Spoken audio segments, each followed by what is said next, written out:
yuzdagi ajinlardan qutulish va yosharish. 10 yosh minus qilib beradi. 40 yosh bo'lsangiz 30 yoshga o'xshaysiz. Ajinlaringiz umuman yo'q bo'lib ketadi. Shuni xohlaysizmi? Albatta, like, podpiska bosishni unutmang. Videoni saqlanib qoling. Keyinchalik kerak bo'lsa oqtarib yurmang.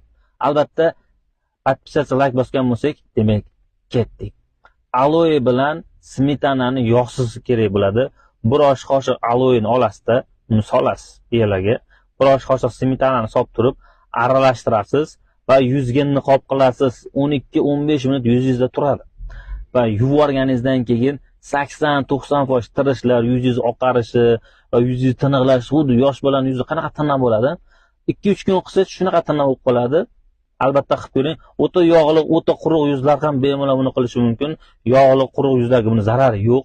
Betingiz qurib ketayotgan bo'lsa, betingiz o'ta yog'li bo'lsa ham buni tavsiya qilaman. Albatta bu sinovdan o'tgan narsa hisoblanadi. Shu videoni yuzdagi muammosi borlar, ugurisi borlar, ajini borlar va yaqin olgan tanishingizga shu videoni jo'natib qo'ying. Ular ko'rib sizdan xursand bo'lishadi. Kichkina tabib, salomat bo'ling, kanalga a'zo bo'ling.